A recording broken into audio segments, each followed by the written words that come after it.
মেয়ের স্বামী খুবই নরম মনের এবং ধার্মিক। মেয়েকে রেখেছে রানীর মতো করে। একদিন মেয়ে তার বাবার বাড়ি এসে হাজির। বাবার কাছে নালিশ করে বলল, বাবা, এ তুমি কেমন ঘরে আমার বিয়ে দিয়েছ? বাবা বলেন, মা, কি হয়েছে? জামাই কি খারাপ ব্যবহার করছে? মেয়ে বলল, তোমার জামাই তো খুবই ভালো, কিন্তু সে তো 2 মাস পর পর বাড়ি আসে। সমস্যার কারণ তো আমার শাশুড়ি। সারাদিন শুধু বলে, বৌমা এটা করো, বৌমা ওটা করো। সকাল থেকে রাত পর্যন্ত কেবল খিঁট খিঁট করে যান। আমার একটুও ভালো লাগে না। বাবা বলেন, মাগো, এই বয়সে মানুষ একটু এরকমই করে। মেয়ে বলল, না বাবা, ওই বুড়ি যতদিন পর্যন্ত না মরছে আমি আর ওই বাড়িতে ফিরে যাব না। বাবা বলেন, এই রকম কথা বলতে নেই মা। মেয়ে বলল, তুমি তো ডাক্তার, এমন একটা কিছু ঔষধ দাও যাতে ওই বুড়ি খুব তাড়াতাড়ি মরে যায়। বাবা বলেন, আমি হলাম ডাক্তার, মৃত্যুদূত না। এ কাজ আমি কখনো করতে পারি না। মেয়ে বলল, বাবা, তুমি কি চাও না তোমার মেয়ে সুখে সংসার করুক? বাবা একটু চিন্তায় পড়ে গেলেন। তিনি তার মেয়েকে বললেন, আমি যা যা জিজ্ঞেস করব তুমি কি তার সঠিক উত্তর দিবে?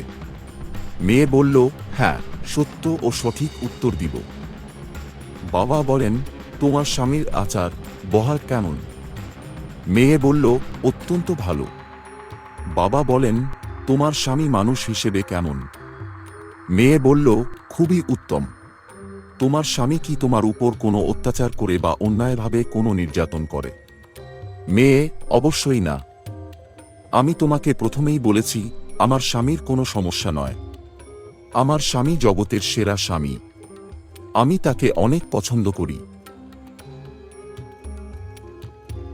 বাবা বলেন, দেখ মা, তুমি যাকে পছন্দ করো সে কিন্তু মানুষ হিসেবে গড়ে উঠেছে তার মায়ের সেবাযত্নে, মায়ের শিক্ষায়। তোমার স্বামী যেহেতু ভালো, আমার মনে হয় তার মা অবশ্য ভালোই হবে। তুমি তোমার স্বামীকে পছন্দ করো আর নিজের স্বামীর মাকে কিভাবে অপছন্দ করতে পার? যাকে ভালোবাসা যায় তার মাকে কখনো ঘৃণা করা যায় না। আমার মনে হয় তোমার আরও একটু সচেতন হওয়া দরকার। আমি এসব বুঝি না। আমি যা বলছি তুমি অবশ্যই তা করবে। তুমি তোমার স্বামীকে পছন্দ করো আর নিজের স্বামীর মাকে কিভাবে অপছন্দ করতে পার? যাকে ভালোবাসা যায় তার মাকে কখনো ঘৃণা করা যায় না। আমার মনে হয় তোমার আরও একটু সচেতন হওয়া দরকার। আমি এসব বুঝি না। আমি যা বলছি তুমি অবশ্যই তা করবে।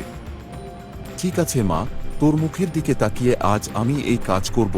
তোকে আমি একটা ঔষধ দিচ্ছি। এই ঔষধটা প্রতিদিন নিয়মিত 2 ফোঁটা করে গরম দুধের সাথে খাওয়াবি। দেখবি 1 মাসের মধ্যেই তোর শাশুড়ি মারা যাবে। তবে আমাকে কথা দে, এই 1 মাস তুই তোর শাশুড়ির খুব সেবাযত্ন করবি। ঠিক আছে বাবা, কথা দিলাম। মেয়ে ঔষধ নিয়ে আনন্দের সাথে শ্বশুর বাড়ি চলে গেল। গিয়েই তার শাশুড়িকে মন দিয়ে সেবা করতে লাগলো আর নিয়মিত ঔষধ দিতে থাকল। 5 দিন পর শাশুড়ি লক্ষ্য করলেন যে তার বৌমা আগের মতো নেই। এখন সে আর তার কোনো কথার অবাধ্য হয় না।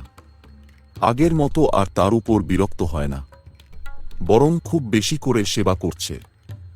এভাবে 2 দিন কেটে গেল। শাশুড়ি আস্তে আস্তে বৌমাকে নিজের মেয়ের মতো ভালোবাসতে লাগল। মাঝে মধ্যে তিনি নিজে বৌমার জন্য স্পেশাল মেনু বানিয়ে খাওয়াতেন। বৌমার খোঁজ খবর নিতেন।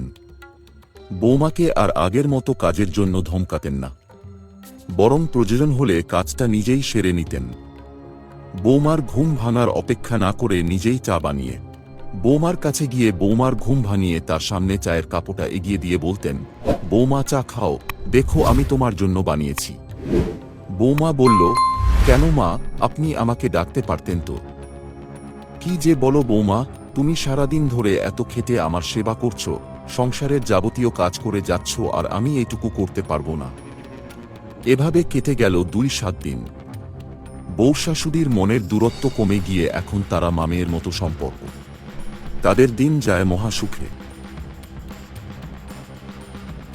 মেয়েটি তার বাবার কাছে কাঁদতে কাঁদতে ছুটে এসে বলল, বাবা, তুমি আমার শাশুড়ি মাকে বাঁচাও।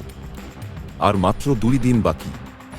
আমি চাই না যে আমার শাশুড়ি আমাকে ছেড়ে চলে যাক। উনি যে ঠিক আমার মায়ের মতো। বাবা বলেন, চোখের জল মুছে ফেল মা। আমি জানতাম একদিন তুই তোর ভুল ঠিকই বুঝবি, তাই আমি তোকে কোনো বিষ দিইনি।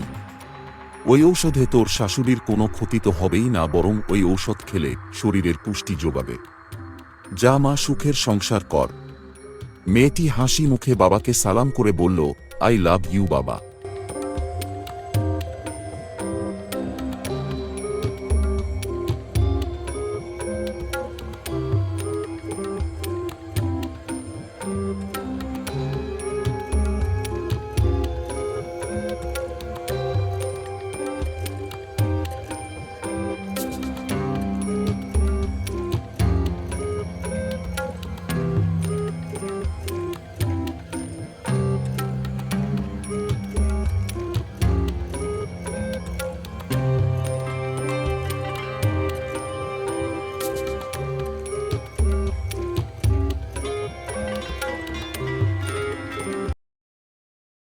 একদা হযরত মূসা নবী আল্লাহর দরবারে দোয়া করলেন, ইয়া আল্লাহ, বেহেশতে যে ব্যক্তি আমার বন্ধু হবেন আপনি আমাকে তার সঙ্গে সাক্ষাৎ করে দিন। আল্লাহ রাব্বুল আলামিন বললেন, হে মূসা, অমুক শহরের অমুক বাজারে গিয়ে দেখ, এইরূপ চেহারার এক কসাই পাবে, সে ব্যক্তি বেহেশতে তোমার বন্ধু হবেন।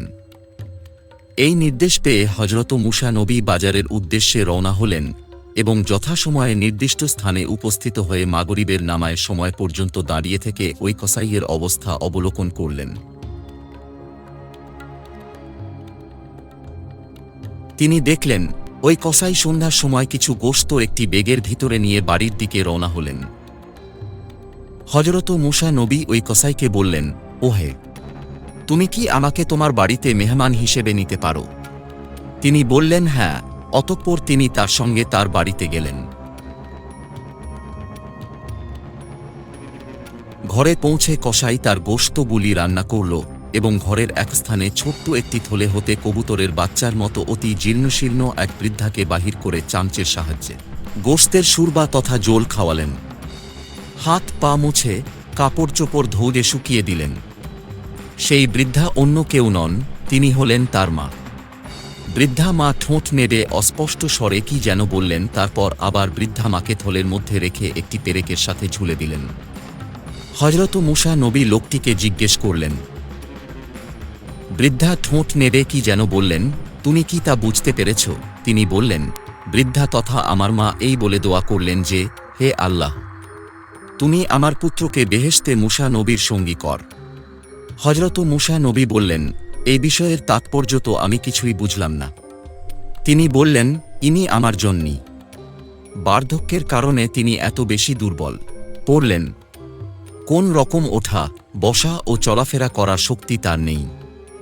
সুতরাং আমি এভাবে তার খেদমত করি এবং তাকে খাওয়াই ও পড়াই থাকি। এই সব শুনে হযরত মূসা নবী নিজেই নিজের পরিচয় বর্ণনা করলেন। বললেন, ধন্যবাদ তোমাকে, আমি মূসা নবী আর তুমিই বেহেশতে আমার সঙ্গী হবে।